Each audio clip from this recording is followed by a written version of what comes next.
Bonjour à tous. J'avoue que c'est un réel plaisir donc d'être là ce matin pour avoir ces moments d'échange avec vous, partager la chaleur humaine de nos frères, sœurs, papa et maman donc de la région du plateau central. Mais je souhaiterais qu'on puisse rendre un hommage vibrant à ceux-là qui se battent au front, qui nous permettent, nous, de nous retrouver ici, d'échanger et de voir les perspectives pour notre patrie. Et je voudrais qu'on observe une minute de silence pour la mémoire de ceux qui ont laissé leur vie dans cette bataille.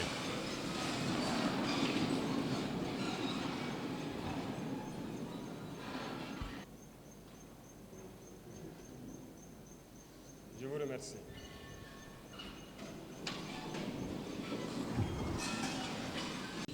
Ça fait bientôt 10 ans que nous sommes dans cette situation de guerre et je pense que vous suivez l'évolution au fur et à mesure. Et j'espère que tout le monde est conscient que nous ne sommes plus dans une guerre de terrorisme, mais dans une guerre d'indépendance. Et il faut que chacun comprenne que c'est une logique pour les impérialistes de nous imposer cette guerre. Normalement, chaque leader, chaque dirigeant devrait se battre pour son pays. C'est une logique. Ils se battent pour leurs intérêts et nous devons nous battre aussi pour nos intérêts. Si nous arrivons à nous développer, à prospérer, ce qui veut dire que là-bas, ils ne pourront pas se développer. Ils vont devoir régresser. Si nous arrivons à transformer demain nos matières premières, ça veut dire que là-bas, des usines vont fermer. Est-ce que vous comprenez la logique? Donc c'est normal qu'ils se battent pour mélanger notre société, pour nous maintenir dans cette guerre constante et qu'on ne puisse jamais réfléchir un jour se développer. Et là, ils continueront à se développer eux et nous serons toujours là à exporter vers eux nos matières premières et notre jeunesse en train de souffrir dans la misère, chercher à traverser l'océan pour aller mendier là-bas. Donc, ils sont dans leur logique de protéger leurs intérêts, de la mauvaise façon certes, mais nous, notre devoir c'est de nous battre pour nous affranchir et nous sortir de cette situation. Voilà pourquoi donc, je profiterai donc de ce mois béni où chrétiens et musulmans se retrouvent donc en mois de carême, souhaiter un bon mois de carême à tous et que Dieu exauce les prières des uns et des autres. Aussi que chacun puisse à son niveau vraiment profiter de ce mois pour changer de paradigme vis-à-vis de ses voisins, de tous ceux qui nous entourent. Et je souhaite que les leaders religieux, ici au Burkina Faso, profitent de ce mois aussi pour prêcher, voilà, je dirais la bonne parole, pour prêcher vis-à-vis de ceux-là, ces égarés qui tiennent les armes dans la brousse et qui tuent, parce que certains tuent et ils pensent qu'ils tuent au nom de la religion. Il faut que les leaders religieux puissent donc ensemble faire beaucoup de déclarations, beaucoup de prêches pour les faire comprendre que ce n'est pas de la religion. Pourquoi je le dis? Parce que je pense que beaucoup d'entre vous ont des frères ou des sœurs qui sont FDS, qui sont dans la brousse. Il est quasiment impossible aujourd'hui de prendre une base terroriste et ne pas trouver des livres coraniques ou autre chose. Ça veut dire que, donc je pense que par la parole, vous pouvez les atteindre. Il faut faire beaucoup de déclarations, beaucoup de prêches pour les faire comprendre que ça, ce n'est pas de l'islam. C'est tout sauf de l'islam. On n'a jamais dit de tuer. Et nous irons plus loin même. Nous allons demander bientôt donc aux leaders de l'islam, donc du monde entier aussi, de nous joindre dans ce combat-là, avoir des déclarations claires, franches, pour inviter tous ceux qui sont là à tuer au nom de l'islam, que ce n'est pas de l'islam. Normalement, c'est une religion de paix, de solidarité, voilà, d'entraide. Il n'y a pas de raison que quelqu'un tue au nom de l'islam et qu'on ne puisse pas le dire qu'il est sur le mauvais chemin. Plusieurs opérations sont en cours. Il y a des zones abandonnées depuis plusieurs années que nous avons reconquis. Nous sommes en phase de consolidation et nous poursuivons nos manœuvres jusqu'à nos frontières. Dans quelques jours, vous serez bien sûr au courant de tout ce qui a pu être récupéré et nous allons nous implanter dans ces zones pour toujours. Nous n'allons pas reculer, nous allons récupérer la totalité de notre territoire. Et cela va se passer de façon progressive. Il y a peut-être des régions qui sont aujourd'hui, qui semblent ne pas voir certains actes, mais la guerre, c'est de manière évolutive. Nous allons blanchir totalement des zones et arriver au fur et à mesure. Et resserrer l'étau sur ces gens, c'est comme je le dis, ils n'ont que de choix, soit de comprendre le message, revenir à la patrie, ou bien ils vont disparaître. C'est à eux de choisir. Dans ce combat que nous menons aujourd'hui, le plus dangereux, c'est la guerre de communication. Et je pense que ce n'est pas la première fois. Et aujourd'hui, je pense que les Burkinabés, les Africains doivent avoir compris qu'est-ce que c'est que la guerre de communication. Malheureusement ou heureusement pour nous, l'impérialisme, comme disait Thomas Sankara, est un mauvais élève. Un très mauvais élève parce que vous avez beau le chercher de la classe, il va revenir avec les mêmes méthodes. Ils ne peuvent pas changer. Et souvent, ça devient du ridicule. Quand vous prenez aujourd'hui les médias impérialistes, vous voyez ce qu'ils publient. Ils ont procédé par la même méthode pour mettre le feu au Rwanda, par la même méthode pour détruire le Soudan, par la même méthode pour détruire l'Afrique. Ça ne va pas prendre. Et aujourd'hui, je pense que vous êtes bien conscients, ils sont très forts dans manipuler l'information, créer du faux tout autour. Et tenez-vous bien, ces mêmes médias, je le dis aujourd'hui haut et fort, surtout Jeune Afrique, nous ont courtisés au tout début, 2022-2023. Ils sont passés par plusieurs canaux pour nous aborder, pour nous faire payer et laver notre image, comme ils le disent. Nous avons refusé, ils ne peuvent pas le nier parce qu'on a les preuves chez nous. Ils ont envoyé des gens, c'est comme ça qu'ils fonctionnent. Et beaucoup de chefs d'État tombent dans leur piège, ils versent de l'argent chaque mois pour qu'on publie des articles pour laver leur image. Non, c'est dangereux. Ils ne vivent que de ça. Vous payez l'argent, ils mentent, ils lavent votre image. Vous refusez, ils mentent pour détruire votre image. Mais toute l'Afrique doit être mise au courant. Et si l'Africain veut évoluer, c'est d'arrêter d'écouter ces médias mensongers. Parce que tant que vous serez là à écouter une mauvaise information, ça finit par devenir une réalité. Et c'est très dangereux pour nous. La désinformation bat son plein. À notre niveau, on vit ça tous les jours. Et je dis chaque fois aux gens de faire très attention. Tout ça pour diviser, pour mieux régner. Donc, il faut que tout un chacun à son niveau puisse, en tout cas, percevoir les manœuvres de l'impérialisme, pouvoir conseiller l'autre et qu'ensemble, nous restons unis pour construire notre pays. Nous, notre mission, c'est cela. Et nous allons construire le Burkina Faso. Le Burkina Faso sera ce qu'ils n'ont jamais rêvé de voir. L'Afrique doit se réveiller, l'Afrique doit quitter ces situations de conflit. On nous a assez manipulés, on nous a assez mis en conflit les uns contre les autres pour nous piller. Aujourd'hui, au Burkina Faso, ils ont une certitude. Le terrorisme, c'est presque fini. Qu'est-ce qu'il faut faire? Soit créer une rébellion ou créer une guerre civile. C'est ça. Et ils sont dans la manœuvre pour ça. On les attend. Et il faut que chacun, à son niveau, fasse attention. Parce que si les gens se laissent manipuler, on va les aligner, on va les allumer comme les autres aussi. La manipulation ne doit pas passer. On a un objectif à atteindre, on va atteindre l'objectif. C'est la mission qui nous est assignée actuellement. Et je vais inviter donc tout un chacun à prendre ça en considération parce que l'impérialisme a plusieurs visages. On parle des impérialismes qui sont hors du continent, mais il y a des impérialistes à l'intérieur de nous aussi, au Burkina Faso ici. Quand il s'agit de dire certaines choses crûment, il faut le dire. Ça va faire mal, on va se demander pardon, mais il faut qu'on se dise la vérité pour pouvoir avancer. Il y a des gens au Burkina Faso qui ne veulent pas voir les autres évoluer. Il y a des gens qui veulent rester eux seuls au sommet. Non. Nous avons décidé de rendre l'État un peu plus fort et de partager les richesses. Parce que l'intoxication a commencé déjà quand on a commencé à mettre en place l'initiative Faso Mebo. Beaucoup d'entrepreneurs ont commencé à intoxiquer la jeunesse et tout ça. Non.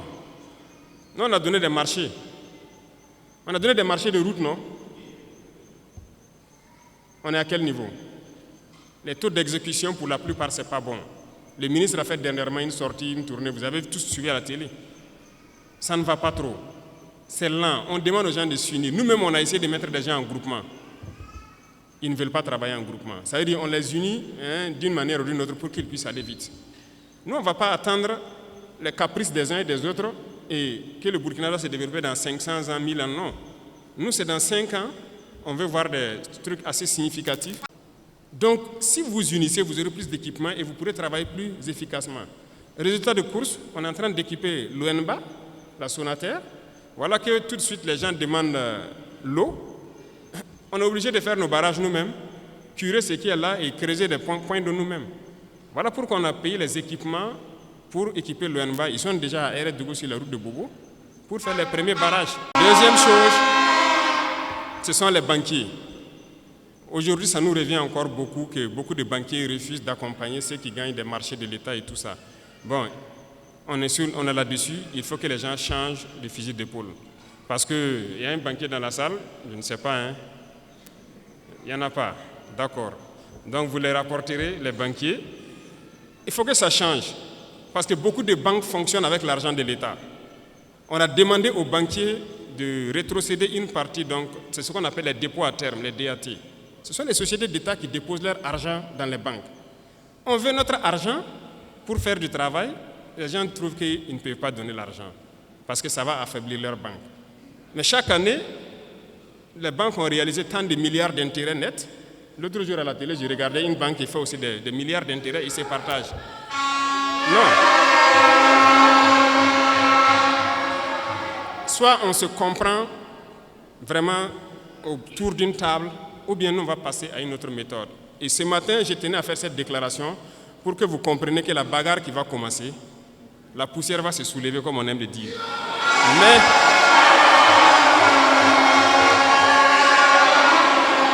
il faut que vous-même vous fassiez attention, parce que ce sont les mêmes qui vont passer derrière pour intoxiquer, pour créer des mensonges et amener les gens à se détourner de l'essentiel.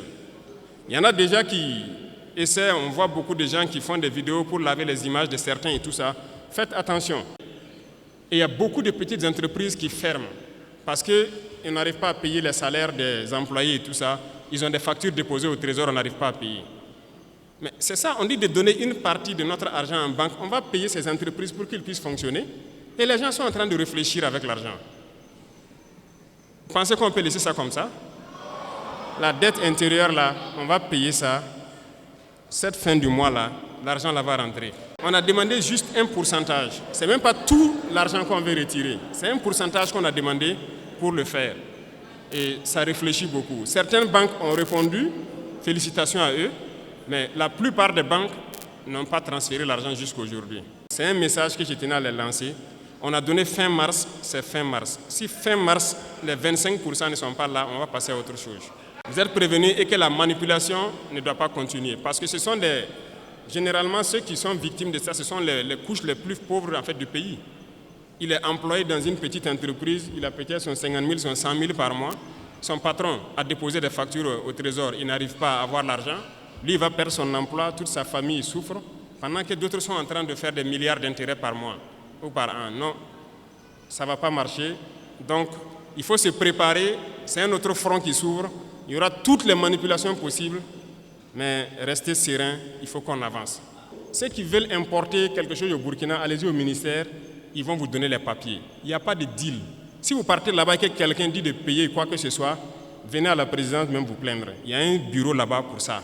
Et on va voir celui qui a demandé l'argent là. Donc, il n'y a pas de deal encore pour avoir une autorisation spéciale d'importer. C'est limpide, c'est clair. Il faut le faire. Ceux-là aussi qui importent, qui viennent cacher aussi dans les magasins pour qu'il y ait l'inflation, je vous en prie, dénichez-les et dites-les d'arrêter. On ne paye pas venir cacher, attendre qu'il y a le manque pour sortir et puis mettre des prix assez élevés. Ils n'ont qu'à arrêter ça. Je pense que le ministère a lancé pour dénicher les magasins que les gens ont construits dans les non-lotis là, pour stocker. Ah, si on prend là, on va vendre gratuitement et verser au trésor. C'est ce que j'ai donné comme instruction. Donc, déclarer les magasins et on va avancer. Donc, je compte sur vous, messieurs les opérateurs économiques, pour que, au sein de vous, que vous vous conseillez et que ce genre de situation-là n'arrive pas. Les gens retiennent. Ils attendent qu'il y ait le besoin et maintenant ils sortent, ils mettent un prix pour avoir... Ça, c'est même pas bon. C'est pas bon. Je ne pense pas que c'est une fortune que Dieu va bénir. Il faut qu'on fabrique beaucoup de choses sur place. Moi, je suis persuadé que ce soit tricycle électrique ou motorisé, on peut fabriquer. Donc, on veut donner de l'espace à nos jeunes talents pour s'exprimer. En fait, on est en train de vouloir construire un grand centre où on va faire passer des gens et les accompagner pour s'installer. Et ce sont des gens qui vont voir tout ce que nous consommons au quotidien. qu'est-ce qu'on peut fabriquer au Burkina? Et je sais qu'il y en a des talents un peu partout au Burkina. L'application sera lancée dans peu de temps pour que les jeunes talents s'inscrivent. Dans ce centre-là, on mettra tout en œuvre pour avoir toute la machinerie nécessaire et encadrer les jeunes. Là, s'ils finissent, ils sortent, ils peuvent créer quelque chose. S'il plaît à Dieu, on va mettre une unité de cuir dans la zone de Kaya pour transformer beaucoup de choses sur place nous-mêmes et créer tout ce que nous avons besoin. Tant qu'on ne va pas arriver à cette étape et qu'on va continuer à payer dehors, notre richesse ne va pas nous profiter.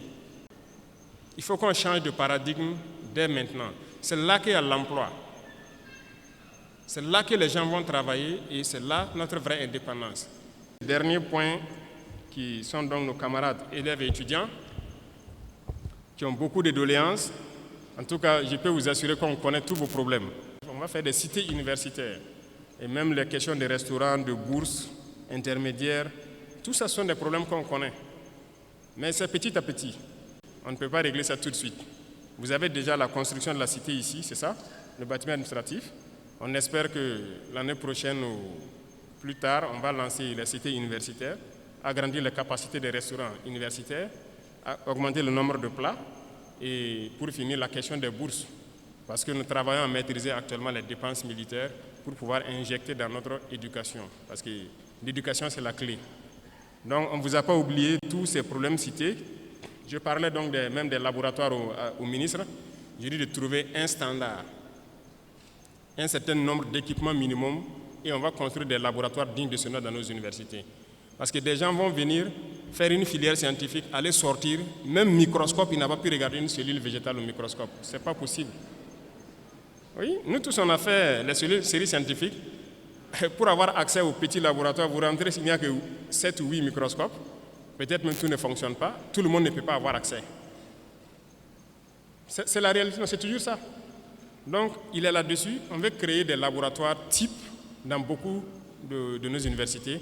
Vous ne pouvez pas venir et ne pas pouvoir avoir accès à un certain minimum d'équipements scientifiques de laboratoire pour faire vos tests et vous familiariser. C'est dans ça qu'on peut créer. Si on n'a pas développé ce volet laboratoire, on a des théoriciens qu'on crée. J'étais surpris même d'apprendre que même au niveau de nos chercheurs, il n'y a pas de microscope électronique à balayage au Burkina. Depuis que le Burkina existe, il n'y a pas ça. Et j'ai demandé au ministre, j'ai dit, mais comment vous faites donc la recherche? On est obligé d'aller à l'extérieur, louer des laboratoires, payer de l'argent pour faire. Pendant que le microscope électronique à balayage, je ne pense pas que ça coûte le milliard. Et comment on ne peut pas le faire? Actuellement, on est en train de payer ça pour installer au Burkina, pour qu'on puisse faire tout sur place ici. Donc, j'espère que d'ici là, tout ça sera opérationnel et que ça puisse profiter donc, aux étudiants même, aux chercheurs, aux scientifiques, pour pouvoir avancer dans leurs recherches. Les salles informatiques et tout ce qui s'ensuit. Donc, on va voir tout ce qui est possible. Le ministère même avait déjà lancé pour acquérir un certain nombre d'ordinateurs pour que les étudiants puissent avoir les salles de façon bien équipées. Et c'est fait avec le Burkinabé, c'est ça? Il y a une unité burkinabé qui fabrique des ordinateurs. Donc, on a fait une convention la dernière fois pour pouvoir payer beaucoup d'équipements avec lui et équiper nos centres universitaires. Et vous aurez donc accès normalement à ces salles-là pour que vous puissiez faire vos recherches. Et l'Internet, je pense que ça, c'est en train de s'améliorer dans beaucoup d'universités. L'Internet est là maintenant pour les recherches. On peut aller vite et très bien dans la guerre et dans le développement. Nous avons foi, nous ne perdons jamais espoir, nous sommes vraiment très confiants. Et tant qu'on vous voit motivé, mobilisé, c'est notre carburant comme ça. On ne se fatigue jamais, on va continuer d'avancer dans ce sens-là. Et je disais donc à tous les ministres, j'ai dit de serrer la ceinture. Depuis qu'on est là, il n'y a pas de vacances gouvernementales. Ça travaille 24 sur 24. L'ALT aussi, c'est ça. Il n'y a pas de vacances pour que des députés aillent se coucher au village. Il faut travailler 24 sur 24, 12 mois sur 12. Donc on est dans ce rythme. Tant que les soldats au front n'ont pas de repos, il n'y a pas de raison que derrière on ait du repos. Et j'invite donc toute l'administration à se mettre au pas ainsi pour accompagner donc, les forces vives dans tout ce qu'ils font. Et donc je pense que petit à petit, il y a de la progression. On voit beaucoup de changements de comportement. Il faut qu'on arrive à totalement changer la donne. Le Burkina Faso est une référence et nous devons maintenir le flambeau très haut. Sobre Web TV. La Web TV, au-delà de vos attentes.